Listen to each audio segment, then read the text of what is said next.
आणि आता पुढच्या अर्ध्या तासात पाहूयात महाराष्ट्रासह देश-विदेशातील बातम्या वेगवान स्वरूपात स्पीड न्यूज बुलेटिनमध्ये।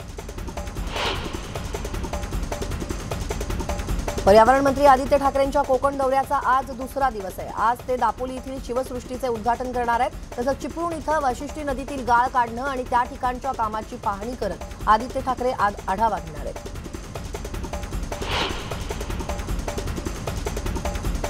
सिंधुदुर्ग दौऱ्यावरती आदित्य ठाकरेंनी नाणार रिफायनरीबाबत मोठं वक्तव्य केलंय।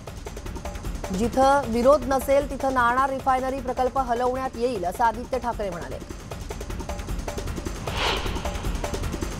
टक्केवारी घेणं आणि 17 कोटीच्या भ्रष्टाचारात राष्ट्रवादीचे बीडमधील आमदार जेलमध्ये जाणार असल्याचा इशारा शिवसेनेचे नेते चंद्रकांत खैरे यांनी दिला। बीडमध्ये आयोजित शिवसेना प्रवेशाच्या जाहीर सभेत ते बोलत होते। शिवसेनेचे नेते आणि माजी मंत्री जयदत्त क्षीरसागर यांनी राष्ट्रवादी काँग्रेस आमदार संदीप क्षीरसागर यांना जोरदार धक्का दिलाय। राष्ट्रवादीचे आमदार संदीप क्षीरसागर यांचे खंदे समर्थक असलेल्या 5 नेत्यांनी शिवसेनेत प्रवेश केला। शिवसेना नेते चंद्रकांत खैरे आणि जयदत्त क्षीरसागर यांच्या उपस्थितीत हा पक्षप्रवेश झाला। मराठवाड्यात बुलेट ट्रेन आणण्याचं माझं स्वप्न असून ते पूर्ण करण्यासाठी मी प्रयत्न करणार आहे असं वक्तव्य सार्वजनिक बांधकाम मंत्री अशोक चव्हाण यांनी केलं।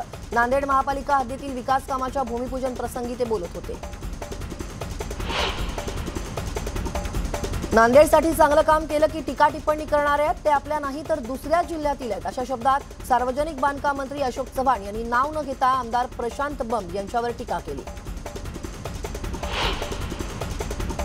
नंदुरबारमधील तळोदा तालुक्यातील रस्त्यावरून भाजपच्या खासदार डॉक्टर हिना गावित आणि तळोदाचे भाजपा आमदार राजेश पाडवी यांच्यातील वाद आता चव्हाट्यावरती आलाय। सकाळी राजेश पाडवींनी तर संध्याकाळी खासदार हिना गावित यांनी रस्त्याचं भूमिपूजन केलं।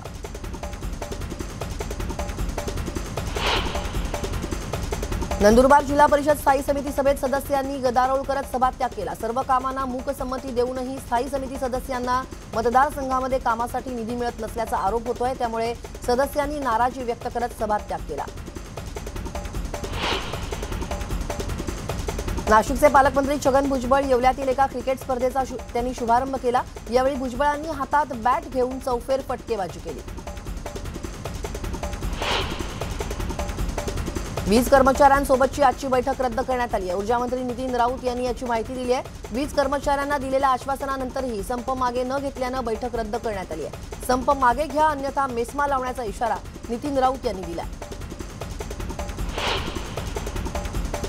खासगीकरणाविरोधात वीज कर्मचाऱ्यांनी पुकारलेल्या संपाचा आज दुसरा दिवस आहे। दरम्यान जोपर्यंत मागण्यांबाबत लेखी करार होत नाही तोपर्यंत संप सुरूच ठेवण्याचा निर्धार या कामगारांनी घेतला। जळगावातील महात्मा गांधी उद्यानापासून जिल्हाधिकारी कार्यालयावरती धडक मोर्चा काढण्यात आला। कामगार संहिता रद्द करण्यासह इतर मूलभूत मागण्यांसाठी हा मोर्चा काढण्यात आला।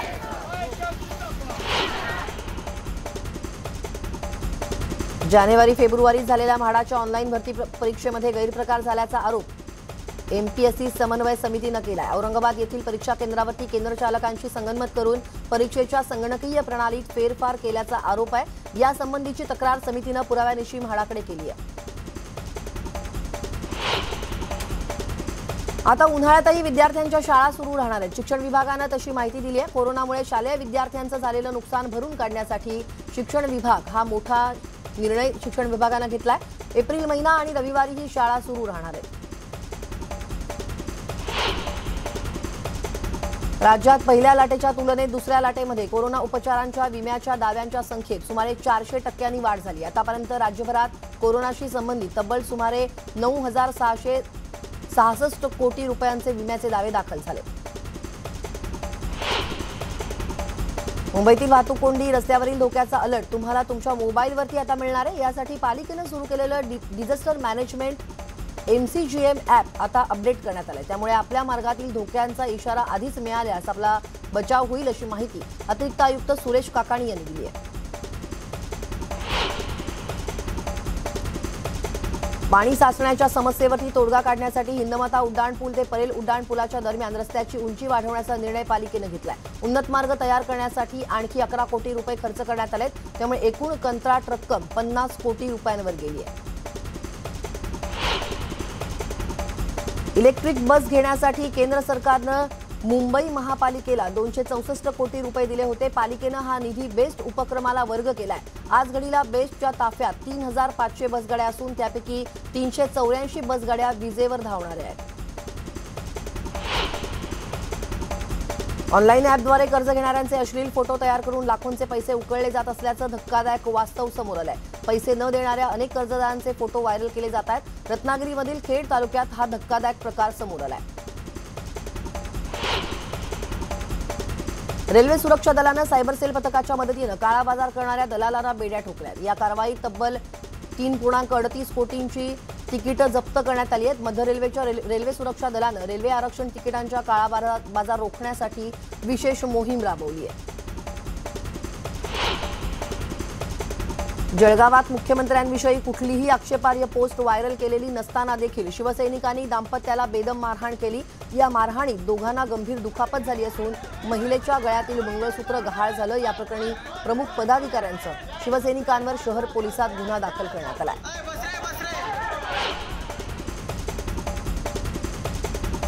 जुन्नर तालुक्यातील आळेफाटा पोलिसांच्या वाहनावर अवैध वाळू वाहतूक करणाऱ्या ट्रकनं धडक दिली। पोलिसांनी महामार्गावर ट्रक थांबवण्याचा प्रयत्न केला असता ही घटना घडली। यातून पोलीस कर्मचारी बचावले असून घटनास्थळावर चालक फरार झालाय। यवतमाळच्या महागाव तालुक्यातील कोंदरी इथं आरोग्य विभागाकडून 25 लाख रुपये खर्च करून उपकेंद्र बनवण्यात आलंय। मात्र या उपकेंद्रावर एका व्यापाऱ्यानं नियमबाह्य पद्धतीने ताबा घेत कापसाचा व्यवसाय सुरू केला। या संदर्भातील तक्रारीनंतर उपकेंद्र ताब्यात घेतल्याचं आरोग्य अधिकाऱ्यांनी मान्य केलं असून दोषींवर कारवाईचं आश्वासन त्यांनी दिलंय। मुंबईतल्या दिंडोशी पोलिसांनी ऑटोरिक्षा आडून अंमली पदार्थाचा व्यवसाय करणाऱ्या 4 जणांना अटक केली आहे। हे 4ही ऑटोरिक्षा चालक आहेत। ही टोळी घाटकोपरपासून गोरेगावपर्यंत अंमली पदार्थांचा पुरवठा करत होती। पोलिसांनी या आरोपींकडून गांजा जप्त केलाय। या 4ही आरोपींविरोधात एनडीपीएस ऍक्ट अंतर्गत गुन्हा दाखल करण्यात आलाय। जळगाव जिल्ह्यातील 4 पोलीस ठाण्यातील पोलीस निरीक्षकांची अचानक बदली करण्यात आली आहे। पोलीस अधीक्षक डॉक्टर प्रवीण मुंढे यांनी प्रशासकीय कारणास्तव ही बदली करण्यात आल्याची माहिती दिली। मात्र या तात्काळ झालेल्या बदल्यांमुळे जिल्ह्यात चर्चेला उधाण आलंय। एका गुन्ह्यात न्यायालयानं दिलेला अटकपूर्व जामीन रद्द करण्यासाठी बदनापूर पोलिसांनी दाखल केलेला अर्ज फेटाळून लावण्यात आला। यावेळी बदनापूर पोलिसांना न्यायालयाने दंडही सुनावला। जामीन रद्द करण्याचा अर्ज केवळ त्रास देण्याच्या उद्देशाने केलेला दिसून येतोय असं मत यावेळी नोंदवण्यात आलं। महसूल विभागातील अधिकाऱ्यांनी चक्क आदिवासी शेतकऱ्यांच्या परस्पर जमिनी विकल्याची धक्कादायक घटना समोर आली आहे। बुलढाण्यातील हा सगळा प्रकार आहे। स्वाभिमानीनं आदिवासी शेतकऱ्यांसोबत जिल्हाधिकारी कार्यालयाबाहेर उपोषण सुरू केलंय। धुळे जिल्ह्यात अतिवृष्टीत नुकसान झालेल्या शेतकऱ्यांना शासनातर्फे मदत दिली जाणार आहे। 37,000 शेतकऱ्यांना शासन निकषानुसार 38 कोटी 95 लाख रुपयांचं अनुदान मंजूर झालंय। शेतकऱ्यांच्या बँक खात्यात ही अनुदानाची रक्कम जमा करण्यात येणार आहे। यंदाच्या हंगामात महाराष्ट्रानं साखर उत्पादनामध्ये देशात पहिला क्रमांक मिळवलाय। राज्याने तब्बल 11 कोटी 54 लाख 18,000 क्विंटल साखरेचं उत्पादन केलं असल्याची माहिती साखर आयुक्त शेखर गायकवाड यांनी दिली आहे। यवतमाळच्या महागावमध्ये शिवभोजन थाळीच्या स्वच्छतेची ऐशीतैशी करणारं भयाण वास्तव समोर आलंय। या केंद्रात ग्राहकांना जी थाळी दिली जाते ती जेवण झाल्यावर नंतर चक्क शौचालयातील पाण्याने धुतली जात असल्याचा किळसवाणा प्रकार समोर आलाय। याचा व्हिडिओ देखील व्हायरल होतोय। कोल्हापुरात रिंगण सोहळ्याचा वाद निर्माण झाला। भारत बटालियनच्या जागेवर रिंगण सोहळ्याला परवानगी देण्याची मागणी करण्यात आली होती। रिंगण सोहळ्याला आलेल्या भाविकांना पोलिसांनी रोखल्यानं वाद झाला। यावेळी वारकरी आणि पोलीस आमने सामने आले। उजनी धरणातील सध्याची पाणी पातळी गेल्या वर्षीच्या तुलनेत 7% जास्त आहे। त्यामुळे पुढचे 2 महिने सोलापूरला पाण्याची चिंता भासणार नाही अशी माहिती उजनी धरण पाटबंधारे विभागाच्या कार्यकारी अभियंत्यांनी दिली आहे। धरणात पाणीसाठा मुबलक प्रमाणात असल्यानं याचा फायदा पुणे, सोलापूर तसंच नगर जिल्ह्यातील शेतकऱ्यांना सुद्धा होणार आहे। ठाणे आणि कळवा या दोन्ही शहरांना जोडणाऱ्या नवीन खाडीपुलाचं काम अद्याप पूर्ण झालेलं नाही। या पुलाची एक मार्गिका मे महिन्याअखेरपर्यंत सुरू करण्याचे संकेत महापालिका आयुक्तांनी दिले। निर्बंध शिथिल झाल्यानंतर निधी उपलब्ध होत नसल्यामुळे पुलाचं काम धीम्या गतीने सुरू होतं। नळस्टॉप चौकातील वाहतूक कोंडी फोडण्यासाठी आणि मेट्रो मार्गिकेसाठी दुमजली उड्डाणपूल बांधलाय। दुहेरी उड्डाणपुलाखालून जाणारा कर्वे रस्ता अरुंद झाल्यानं नळस्टॉप ते एसएनडीटी महाविद्यालयापर्यंत वाहतूक कोंडी होतीये। मुंबईत मध्य रेल्वेच्या हद्दीत गेल्या वर्षी सुमारे 1,66,000 क्युबिक मीटर कचरा गोळा करण्यात आल्याची माहिती दिली आहे। हा कचरा जमा करण्यासाठी रेल्वेकडून कचरा विशेष रेल्वेगाडीही चालवण्यात येते। उपनगरीय सेवा बंद झाल्यावर तसंच मेगा ब्लॉकमध्ये वाहतूक कमी असताना ही कामं केली जातात। इंधनाच्या दरात वाढ सुरूच आहे। पेट्रोल आणि डिझेलचे दर पुन्हा वाढले असून मुंबईत पेट्रोलचे दर 115 रुपये 4 पैसे इतके झाले, तर डिझेलचा दर 99 रुपये 25 पैशांवरती पोहोचलाय।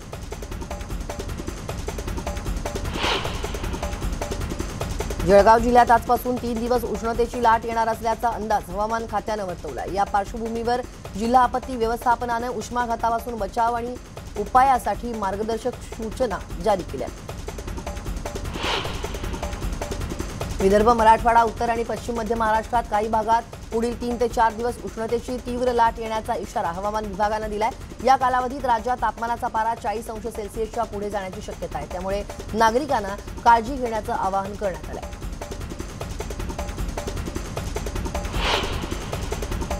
सांगलीच्या बावची इथं एका सर्पमित्राला सापासोबत व्हिडिओ काढणं चांगलंच महागात पडलंय। सापासोबत खेळ करून थरारक व्हिडिओ काढणाऱ्या तरुणाला पोलिसांनी बेड्या ठोकल्या। गुढीपाडव्याच्या दिवशी नववर्षाचं जंगी स्वागत करण्यासाठी मुंबईतील सांस्कृतिक सामाजिक संस्था सरसावल्या आहेत। येत्या 2 एप्रिल रोजी गिरगाव, लालबाग, गोरेगाव यासह विविध भागात शोभायात्रा काढण्यात येणार आहे। त्याचवेळी पोलिसांकडून परवानगी न मिळाल्यानं अनेक संस्थांमध्ये संभ्रम कायम आहे। वन उद्यान करण्याच्या नावाखाली वन विभागाकडूनच पुण्यातील तळजाई जंगलाचं विद्रुपीकरण सुरू आहे। कुणाचीही मागणी नसताना, गरज नसताना झाडं तोडून खुलं प्रेक्षागृह बांधण्यात आलंय। वन उद्यान करण्याच्या नावाखाली टेकडीवर ध्यान केंद्र, पॅगोडा आणि जंगलातील वाटांवर बसण्यासाठी सिमेंटचे बाग बांधले जात आहेत। जम्मू काश्मीरच्या शोपियान जिल्ह्यात दहशतवाद्यांकडून जवानांच्या कॅम्पवरती ग्रेनेड हल्ला करण्यात आलाय। सुदैवानं यात कोणतीही जीवितहानी झालेली नाहीये। सध्या या परिसरात जवानांकडून सर्च ऑपरेशन राबवलं जात आहे। पश्चिम बंगाल विधानसभेत सोमवारी प्रचंड गदारोळ झाला। अर्थसंकल्पीय अधिवेशनाच्या शेवटच्या दिवशी बीरभूम हिंसाचारावरती चर्चेची मागणी करत भाजप आमदारांनी ममता बॅनर्जी सरकारच्या विरोधात जोरदार घोषणाबाजी केली। यानंतर तृणमूल काँग्रेस आणि भाजप आमदारांमध्ये बाचाबाची झाली। त्यानंतर चक्क हाणामारी झाल्याची ही माहिती समोर आली आहे।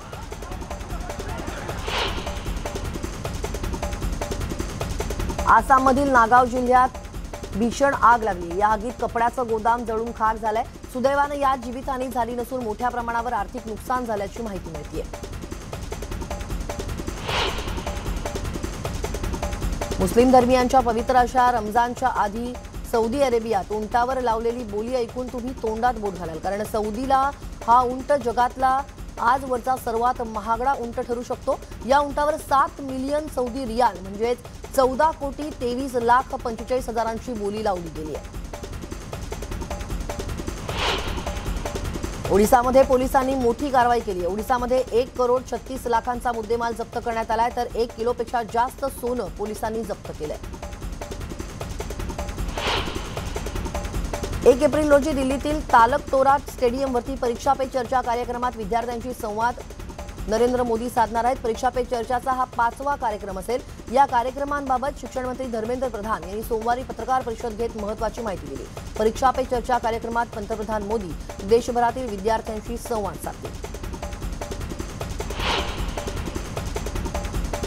यूके आणि ऑस्ट्रेलियासोबत भारत नवीन आर्थिक भागीदारी करण्याच्या तयारीत आहे। या संदर्भात यूएई आणि भारतानं एक उत्कृष्ट दस्तऐवज तयार केलाय। तसंच भविष्यातील व्यस्ततेसाठी अजेंडा सेट करणार असल्याचं पियुष गोयल यांनी सांगितलं।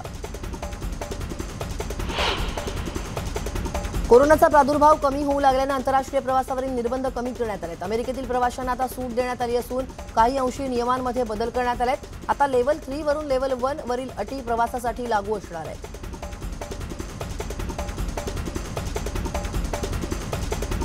रशियाने सुरू केलेल्या युद्धात युक्रेनमध्ये आतापर्यंत 143 बालकांचा मृत्यू झालाय। या संख्येमध्ये आणखी वाढ होण्याची भीती व्यक्त करण्यात येते। रशियानं युक्रेनमधील कीव, लव्हिव, खार्किव अशा अनेक शहरातील लष्करी ठिकाणांबरोबरच निवासी भाग तसंच शाळा आणि रुग्णालयांवरही बॉम्ब हल्ले केलेत। त्यात काही हजार नागरिकांचा मृत्यू झालाय। पाकिस्तानचे पंतप्रधान इम्रान खान यांच्या सरकारविरुद्ध विरोधी पक्षनेते शहबाज शरीफ यांनी नॅशनल असेंब्लीत अविश्वास ठराव मांडला। 161 सदस्यांनी ठरावाला अनुकूलता दर्शवली। या पाठोपाठ शरीफ यांनी अविश्वास ठराव मांडल्यानंतर प्रक्रियेचा पहिला टप्पा पार पडला। ठरावानंतर 3 ते 7 दिवसात मतदान होणार असल्याची माहिती मिळते आहे। केंद्रीय मंत्री अनुराग ठाकूर यांचं वेगळंच रूप दुबईमध्ये पाहायला मिळालं। दुबईत आयोजित कार्यक्रमात त्यांनी अभिनेता रणवीर सिंह बरोबर मल्हारी गाण्यावर डान्स केला।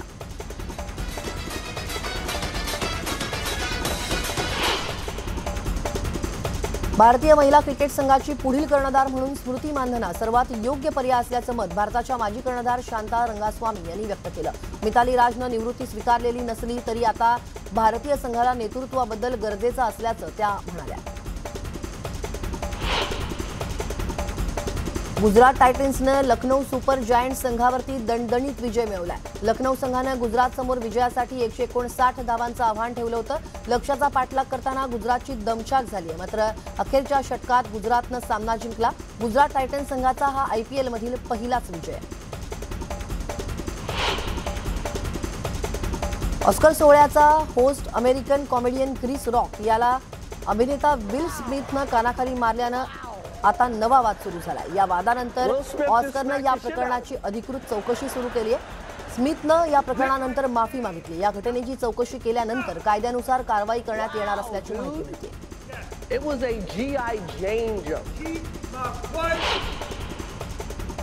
बॉलिवूड अभिनेत्री दीपिका पदुकोणनं नैराश्याचा सामना केलाय। नैराश्याचा सामना करत असताना तिने मानसिक आरोग्याच्या क्षेत्रात ही चांगलं काम केलंय। तिच्या या धाडसासाठी तिला टाइम 100 इम्पॅक्ट पुरस्कार प्रदान करण्यात आला।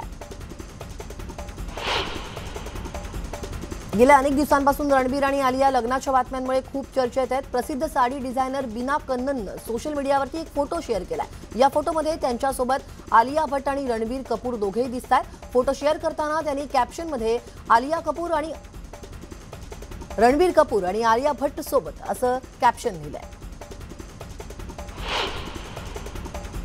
दाक्षिणात्य सुपरस्टार प्रभास आणि पूजा हेगडेचा राधेश्याम सिनेमा चांगलाच गाजतोय। त्यामुळे आता प्रेक्षकांना 1 एप्रिलपासून Amazon प्राईम व्हिडिओवरती हा सिनेमा पाहता येणार आहे।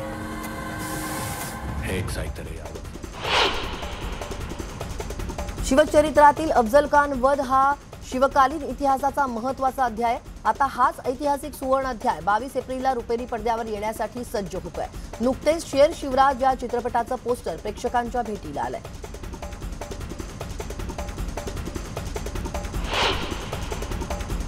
राष्ट्रपती रामनाथ कोविंद यांनी सोमवारी नवी दिल्लीतील राष्ट्रपती भवनात झालेल्या समारंभात पद्मविभूषण, पद्मभूषण आणि पद्मश्री 2022 पुरस्कार प्रदान केले। या पुरस्कार सोहळ्यात ज्येष्ठ शास्त्रीय गायिका स्वरयोगिनी डॉक्टर प्रभा अत्रे यांना कला क्षेत्रातील उल्लेखनीय योगदानासाठी आणि उत्तर प्रदेशचे माजी मुख्यमंत्री आणि भाजपचे दिग्गज नेते कल्याण सिंह यांना पद्मविभूषण पुरस्कार प्रदान करण्यात आला। राष्ट्रपती कोविंद यांच्या हस्ते कल्याण सिंह यांचा मुलगा राजवीर सिंह यांना हा पुरस्कार प्रदान करण्यात आला। यंदाच्या 94व्या अकादमी पुरस्कार सोहळ्यात भारतही शर्यतीत होता। ऑस्कर 2022 मध्ये भारताच्या रायटिंग विथ फायर या माहितीपटाला नामांकन मिळालं होतं, मात्र अमेरिकेच्या समर ऑफ सोल या माहितीपटानं सर्वोत्कृष्ट माहितीपटाचा पुरस्कार पटकावला।